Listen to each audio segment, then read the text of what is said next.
It has been moved and duly seconded that item number 2. Nabulabog ang sesyon sa sangguniang panglungsod kun SP kaganinang buntag. Nagkagubot ang mga tawo dihang muraog miuyog ang gambalay ug adunay kusog nga lagubungan na dungog. Nahulog na diay ang atop-atubangan sa session hall sa ikaduhang andana. Ang usa ka bisita sa SP ang nahadlok gayud matud pa sa panghitabo. Ami mo namog na nagira diri gud kanakuratan man ni bagsak diri kay wa mamigat hangad sa top. Big question, this is a multi-million building. Unyag na nga disgrasya ang taon mi diri. Susoy. Ang abina ko to bomba na sa gera ng Diyos ang Mindanao. Just imagine kung may tao doon, patay. Makit-an ang dakong bahin sa atop nga mibabag gayud sa hagdanan ug ang ubang parte niini ang nagbitay nga wala pa nahulog haduol sa may elevator.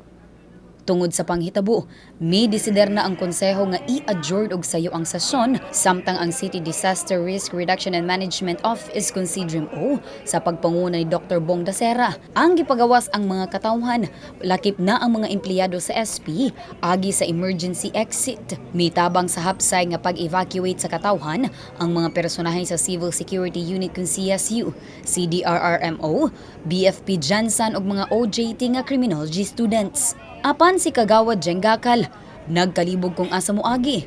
Adunay mibabag sa hagdanan ug wala gipagamit ang elevator tungod kay delikado. This is not PWD friendly. Sinubukan kong dumaan sa exit. Ang taas, hindi ko kayang tumalon. So ito, trap ako.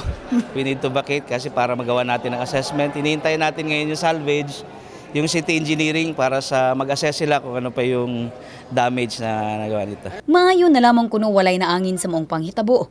Apan plano karon sa konseho nga paimbestigahan ang insidente.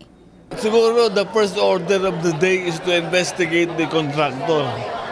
Bagong-bagong building, bumagsak. This necessitates real investigation. Abi Lorenzo, Brigada News.